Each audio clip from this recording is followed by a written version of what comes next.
I voted for Donald J. Trump in the 2024 presidential election, and I am starting to regret my vote. When I voted for Donald Trump, I was under the impression that we would be getting rid of the undesirable illegal aliens. Now I have no one to work on my farm. What am I supposed to do? Pay them a living wage?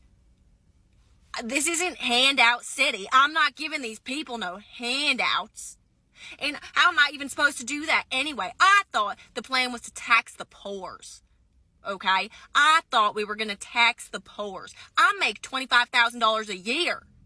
I'm not one of them. I'm not one of them poors. But why did my taxes raise? I thought us good folks were supposed to be getting tax cuts. That was what I thought. Plus, I'm white. Why did my taxes raise, and why do I have no one to work my farm? I do not understand this, and I know that this was not what Donald Trump meant to happen. I know that he doesn't want us good Trump supporter folks suffering, but we are. Donald Trump, please reverse this. I'm a white person. I am not supposed to be suffering. It was supposed to be the Mexican. Hello guys, welcome once again to AfriPost. I hope wherever you are, you're having a great time. Now, in the recent days, we are seeing most white Americans coming out to really say that they know they made a mistake of electing Trump, and they think that whatever is happening in the United States is just because of their own creation. There are many people who desired that illegal aliens be deported from America so that they have America remain for themselves. There are many whites who are complaining that their jobs are being taken away by the blacks or even immigrants who are coming to America. Right now, they're finding out that the economic prospects that they thought would really change to a better are not better as they wanted. And Trump's economic policies may not really give them what they desired. There are many people who have complained, and I have highlighted some of them in this video, where they are trying to say that Trump decided to really lie to them and dupe them.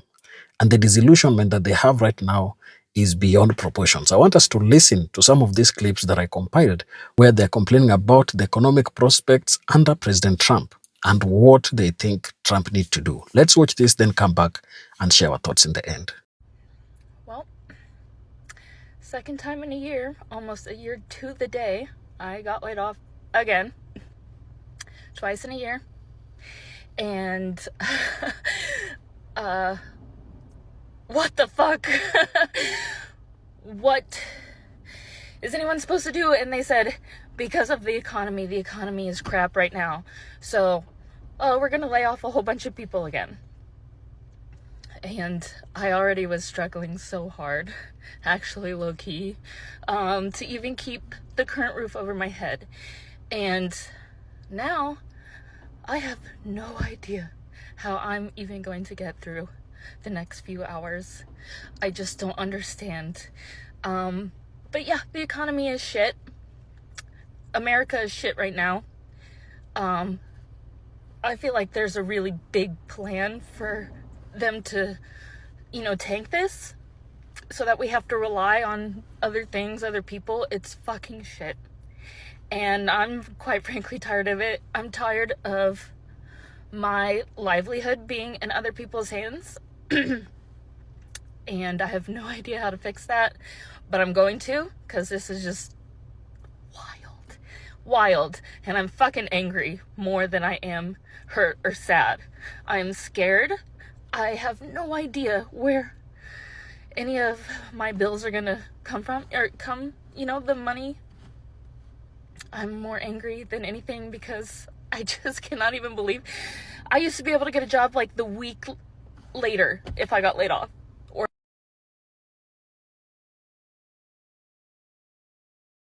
So I have no idea what's gonna happen, and I was really hoping at one point I would make money on TikTok, and I still only have 1,500 followers or whatever. So if you could just blow this up and let's get 10,000 followers plus whatever, because I might be homeless in a week or two if I can't figure it out. So yeah, I hope everyone is having a great Tuesday, a way better Tuesday than me. And if you have any tips, tricks, or whatever to help right now and get me through this. Greatly appreciated. Yeah. I've had enough. Yeah, I've had enough of this horse shit. I don't give a shit what kind of law you make. I ain't going to follow it. I ain't paying my taxes this year. I just don't even care. I'm not going to be ruled by tyrants. I'm done. No taxes. I'm not following your goddamn laws that you make that are arbitrary and unconstitutional. I just ain't doing it. I've had fucking enough of your bullshit. Washington State, Oregon, California, kiss my ass. I ain't following no more laws. No more new laws that don't make no sense. Your little snitch line and all your bullshit you got going on, I'm not doing it. I'm not funding your scams and your NGOs and your fucking bullshit. Your wars, your thieving. Yeah, thieving. You loudmouth politicians that don't give a fuck about the common person. I'm done. I've had enough. I am no longer going to participate in your horse shit. And I don't give a fuck what you try to take from me. I come into this world with nothing. I'll go out with nothing. I don't give a fuck. Fuck you and fuck off. And on top of that, you best leave me the fuck alone, because you won't like the results if you come out here and try to stomp on my neck. It won't end well. I'm old, and I'm mean as fuck. Leave me alone. 70 countries are now going, wait a minute, Mr. President, can we talk? Hey, wait, we want to do a deal. We want to negotiate. You see, when you stand firm, when you tell folks you ain't going to take advantage of us no more, it's amazing the things that happen. And I know these tariffs are going to work because the same attitude, the same posture worked for the border. You see, none of you liberals want to talk about the border anymore. Prior to Trump getting in office, you kept telling us it was unfixable. They needed more legislation. You needed more government. No. All you needed was to impose the laws you had. All you needed was someone who would stand up and say, hey, stop sending them, take them back, or here's what we're going to do. And because of that, illegal immigration is almost unmeasurable. It's down to nothing. No one talks about it anymore because Trump stood up. That's what he's doing on these tariffs. He is telling these countries enough is enough. You have overcharged us. You've taken advantage of us for decades. We're going to start charging you back. And ain't it crazy? These countries are talking about zero tariff. Hey, countries who have never allowed our products into their country are saying, hey, we can work something out. Look, there's going to be some pain. Yeah, the stock market boys are going to take a hit. But hear me, the stock market is not the economy. And by the way, it's not a profit or loss in the stock market until you buy or sell. You should be looking at the long term. You should be thinking about the future. But you know, all you people who are screaming about the economy, what you want to do is you want to pass the deficit and the trade deficit onto our children, our grandchildren. Well, Trump's doing the tough stuff. He's standing up and saying, we got to fix it now. If you're like me and ready to bring businesses, jobs, manufacturing back to the U.S., to be able to provide for men and women in this country a meaningful, well-paying job that they can take pride in, creating solid products here in our own country instead of buying it from overseas. But even if you disagree with everything I say, answer me this. What we're doing ain't working. That's a fact. What would you do? That's right. You ain't got to answer, Cupcake. All you want to do is complain and scream. Yeah, I'm ready to rebuild America. I'm ready to put Americans first. Just like President Trump did on the border, he's now doing it with these tariffs. I support President Trump on these tariffs. I hope you do too. Seattle shipping port is empty. So is LA. It looks like that's the three main shipping ports on the West Coast. They are no longer getting international shipments. The last one is scheduled for tomorrow. This is going to have huge implications for our economy really quickly and also long term. We are probably going to face one of the biggest economic recessions we've seen in probably over a century. This is going to be really bad, especially with all of the migrant labor that we rely on now being gone. If farms can't harvest, if people can't ship things in and out, if truck drivers can't pick up deliveries, our entire system crashes. We are going to see food shortages, empty shelves, job losses, and even higher inflation with all these tariffs. It it's going to be pretty crazy. In like 3 to 6 months, we're really going to start feeling this really hard as the harvest isn't being harvested, as retail stores aren't having any inventory and go out of business. This is going to affect mostly middle class, lower class Americans. Rents are going to go up even more. Mortgages are going to go up. It's going to get harder to get loans. And we are going to see huge layoffs. It's time to start channeling your grandma who survived the Great Depression. Start your garden. Start learning canning. Buy a bidet. Switch from paper to cloth products. Shop locally. This is probably going to be a lot worse than what we saw during COVID. And the fucked up thing is the people at the top with all the money aren't going to be hurt by this. It's going to be us. And while everything is skyrocketing in price and while everything is crumbling apart, they're going to snatch up all these stocks as they plummet so they can buy super low and get even more money in the future. They are manufacturing an economic crisis that will hurt middle class and lower class Americans the hardest while they boost their fortunes. There is so much manufacturing of an economic crisis. This is all avoidable.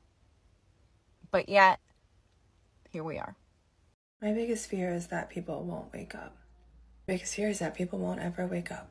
I have a friend who is a truck driver and was actively at the port in Seattle, seeing that shipping containers were not coming in. He's actively losing work, not being able to get loads to pick up as we speak, and still getting harassed, belittled, told that it's not real. That is exactly what happened during COVID. When COVID hit, I was an ER nurse in a level 1 trauma ER in the state. People never woke up. I don't mean that in the sense, well, I literally and figuratively, but figuratively, they never woke up. And I find myself telling myself that things will get bad enough and people will wake up and America will figure its shit out. It has to get bad enough for enough people and then they'll wake up.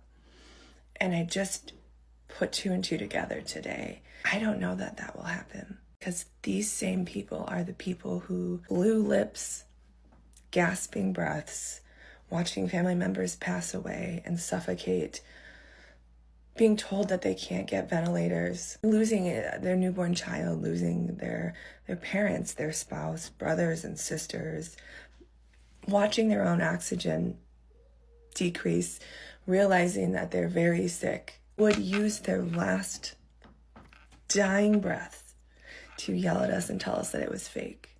They never woke up.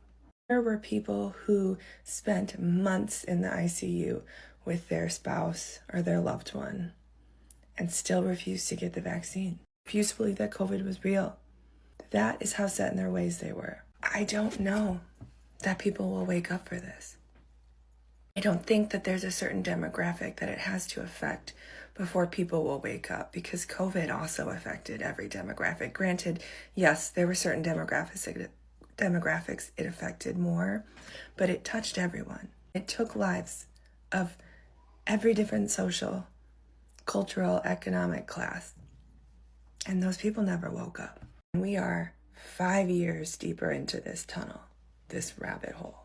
Things that I saw from the people in COVID, the willingness to fight the people trying to help you as you are literally gasping for your last breath. Times that by 5 more years of lies and indoctrination and being in a cult.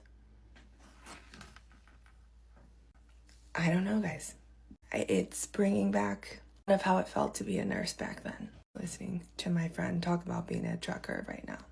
Looking people in the eye and saying, I am not getting jobs. There are no shipments coming in because of what is going on. They straight to your face, they tell you you're lying or that they know better. That is exactly how it felt.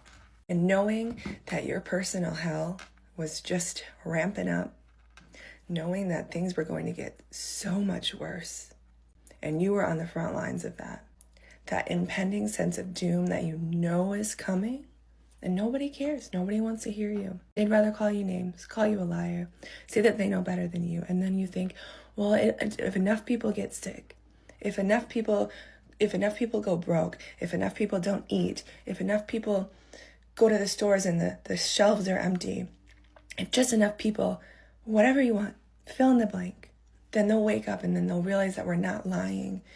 No, they won't. No, they won't. It's literally an endless, vicious cycle, and I can tell you firsthand, people will use the last bit of air in their lungs to tell you that you're wrong. I don't care. I don't fucking care. All these videos on this app about how in 3 weeks the grocery stores are going to be empty, good. Fucking let that fucking play out. Okay, take some precautions, but let that shit play out. Farmers on this app boo-hooing because they're losing their farms, fuck all the way off. What did you think was going to happen? Joe Biden bailed you out, then you turned around and voted for Trump. So yeah, I'm glad that all your government grants and bailouts and farmer welfare got taken away from you. And I hope to God a Democrat buys your land and is profitable. Truckers. Oh my God, the amount of truckers on my algorithm right now boo-hooing that they don't have any loads, which by the way, at first is kind of funny. But what? 90% of you voted for this. What the fuck did you think was going to happen when he tariffed the whole world and there was going to be no product to move around the country? Hello? Oh my God. Oh my God. I mean, don't get me wrong. I'm scared to death of the fucking shit storm that we are all about to fucking walk through. And the longevity of those empty shelves fucking keeps me up at night. But the only thing that keeps me going is that any day it could happen. My husband just got an email saying that he lost his job because of the tariffs. He's a cargo pilot. And we voted for the lady. We didn't vote for this. This is so uncool. It's like, what are they trying to do? Like, what is happening? I'm sorry that happened, babe. Are you alright? It's alright. I guess I can He'll look for another get job. a truck driving job or something. The pilot. We're going to be losing a significant amount of food, nearly 6 million pounds. It's hard to imagine why these dollars were cut out of the budget. You know, we spend an awful lot of money building these very fancy tanks and guns, but you can't eat a gun. The USDA has cut $11 million in funding that food banks across North Carolina were expecting to receive in 2025. The money helps farmers supply fresh, local produce to food banks who then distribute it to people who can't afford groceries. What we hear a lot about is the fiscal responsibility needs for the government. But what is fiscally responsible about taking food out of the hands of children who are in need and seniors and families in our community? These peppers here come from a North Carolina farm. We have programs where the government money pays the farmers to grow produce for this food bank. This investment has allowed the local supply chain to flourish. We are losing $2 million that we use to purchase that fresh, healthy food from small rural family farms each day. Many of them have told us that without those resources, they may not be able to stay open. So now not only we are going to impact people who use that food to, live, we're also impacting farmers. I think about when I was a kid and I was facing food insecurity. To me, a food bank was the dimly lit church basement, full of some dusty expired cans of olives,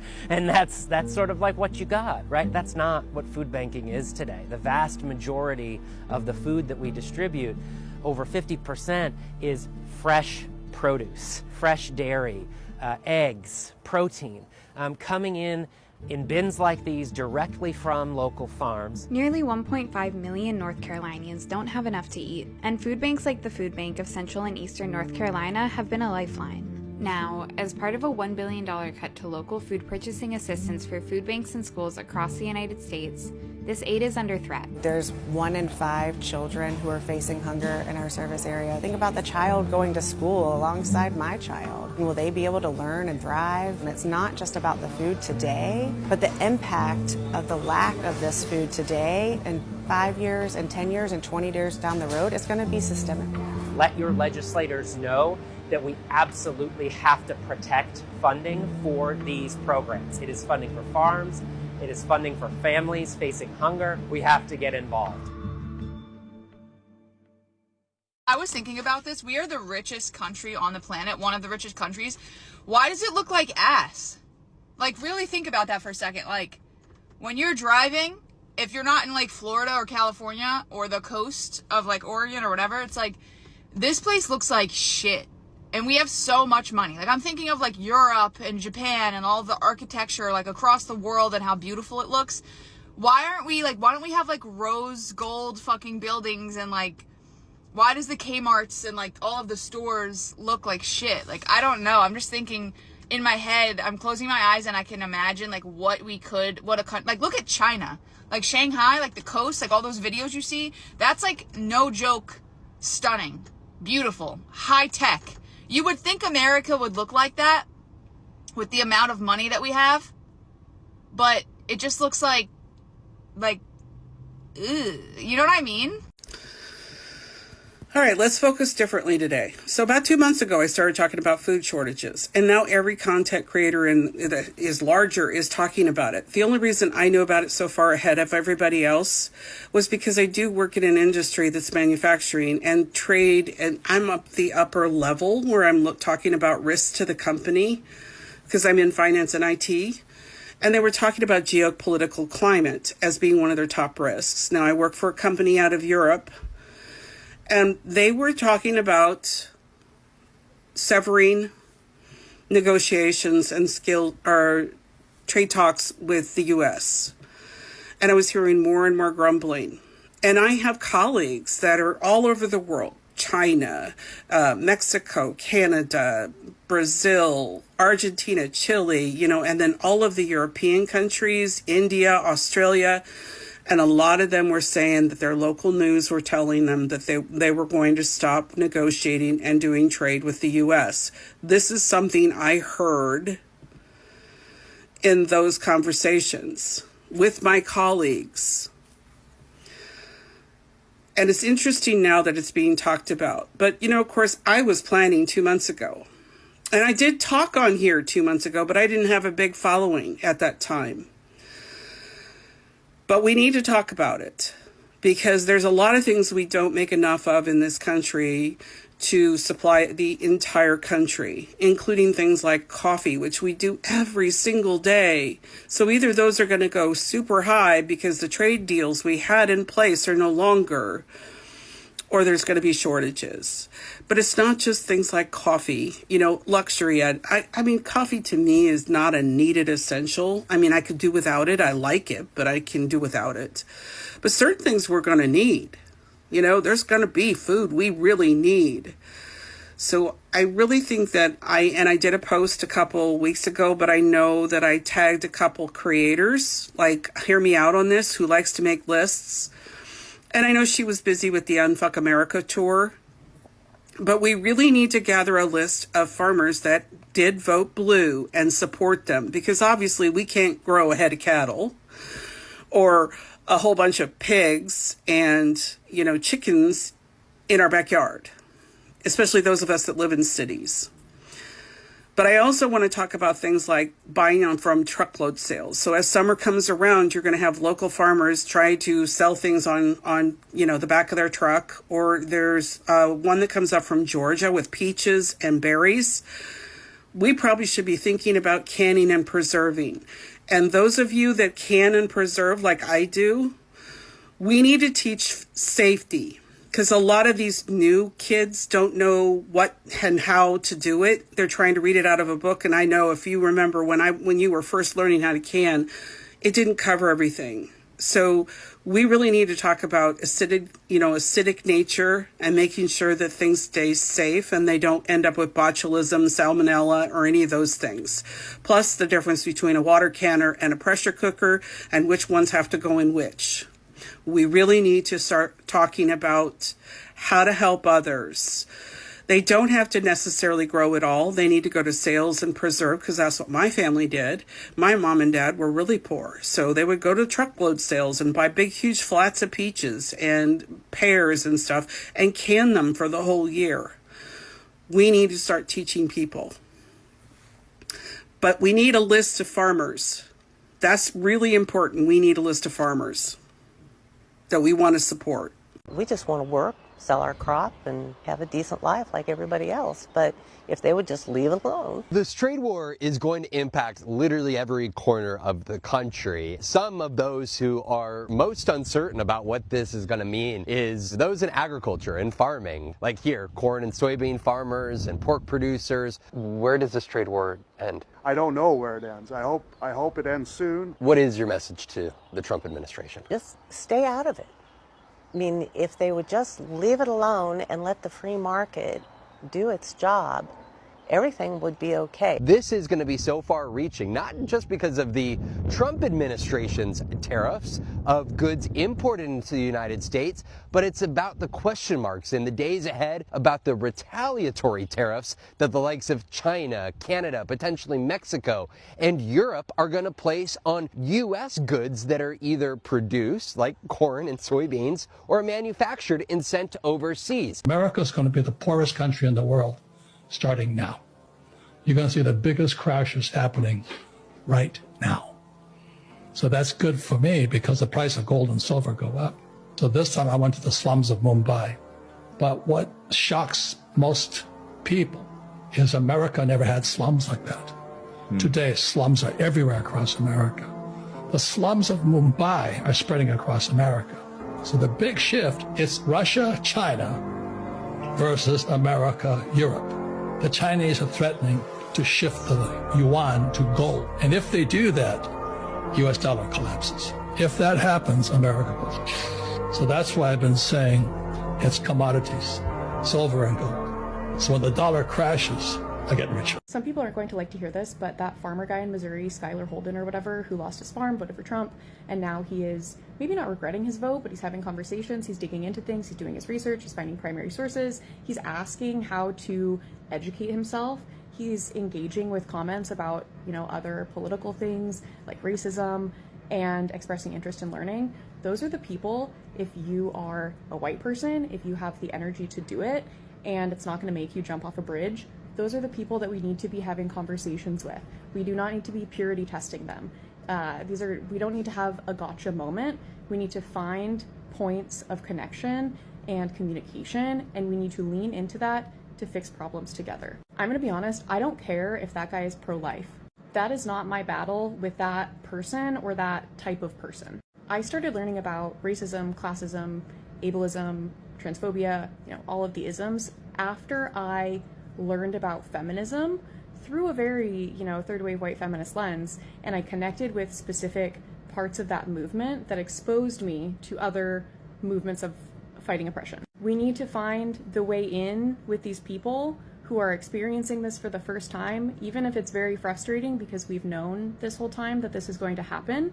We need to find those points of connection, and we can work on the other things later. Again, I'm specifically asking white people to do this work, especially if you have intersecting layers of privilege. Like, I'm cisgender, I appear to be straight, and so they will take me, people like that will take me a lot more seriously than they would take, a more visibly queer person when they're having those conversations. So if you have the privilege, you need to be putting yourself, in the front, just like we do at protests, to be having these conversations, even if they're incredibly frustrating and difficult to have sometimes, because that's the only way we're going to get out of this giant fucking shit show.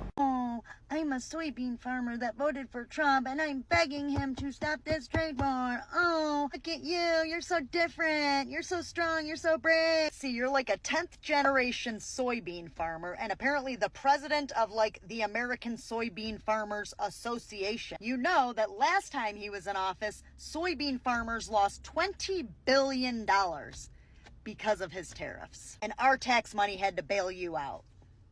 And you fucking voted for him again. And now you're like, oh, I'm begging him, please stop. This was in Project 2025. Hello? So fucking tired of you people. I saw a video of the cheese lady, the cheese slice lady. I saw a video of her at a store pointing to cheese and saying, haha, see, some of us can laugh at ourselves. Fuck you. Right. Fucking glaring red flags. You ignored all of it. And now you're like, I'm a soybean farmer and I'm begging him, please stop doing exactly what you said you were gonna fucking do. Oh, I'm the cheese lady. I'm the cheese lady. See, I can laugh at myself. Obviously, I got tricked, but I can laugh at myself. There are people whose lives have truly been impacted by his fucking whims. Cheese lady, we don't need you to laugh at yourself. We need you to fucking apologize. What, soybean farmer? We need you to say, I am such an asshole. It was crystal clear. He said, I'm gonna do this to you. Now I'm like, fucking apologize to the whole country. Wow. From what you've just watched, it is evident that most whites are not pleased by the outcomes of President Trump's policies.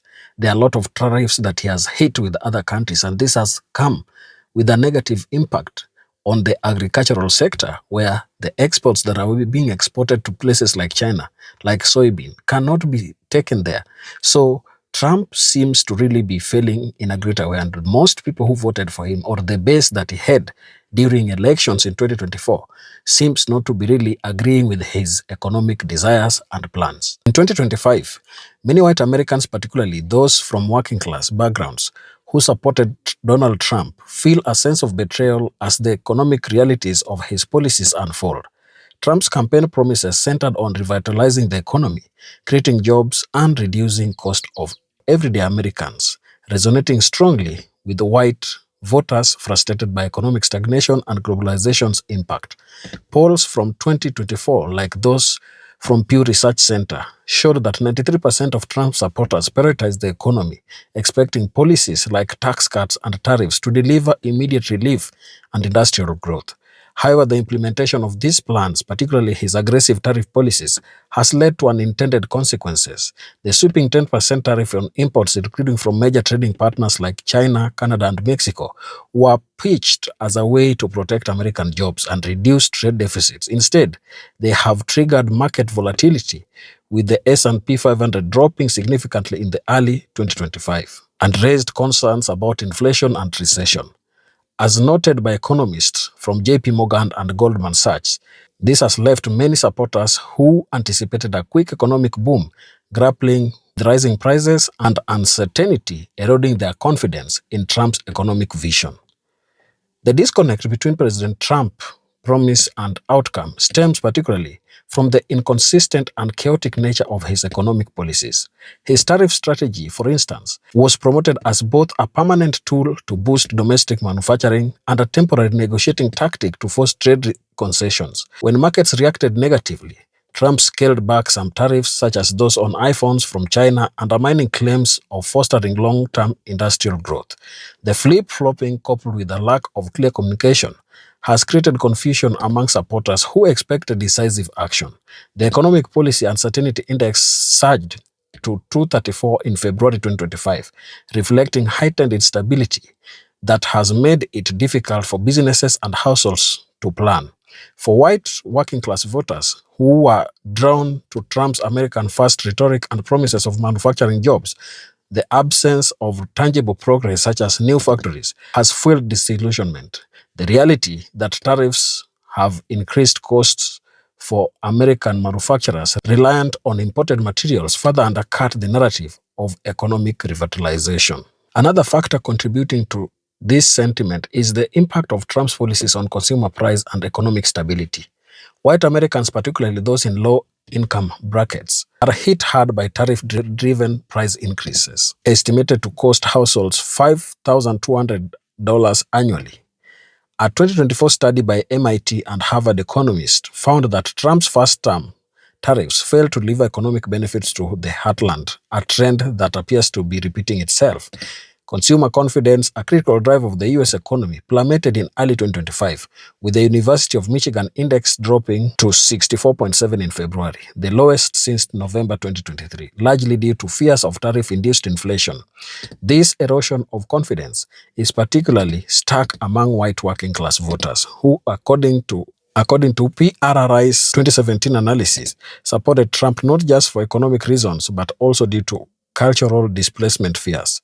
As prices rise and economic conditions worsen, these voters feel misled by promises of affordability and prosperity, with 51% of Americans, as per Harris poll, believing that economy is deteriorating. Trump's broader economic agenda, including tax cuts and deregulation, has also failed to deliver the anticipated benefits for his base. The 2017 tax cuts set to expire in 2025 are being extended at a projected cost of $4 trillion US dollars, with Republicans claiming that they have no impact on deficits, a claim economists dismiss as fiscal nonsense.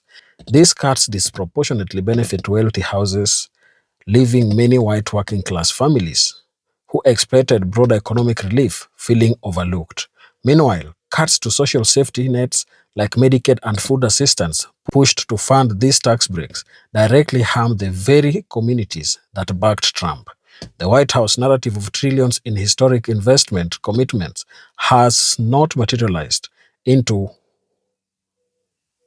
widespread job creation or wage growth, further alienating supporters who expected tangible improvements. Polls show growing disapproval, with only 45% of Americans confident in Trump's economic handling in April 2025, down from 59% post-election.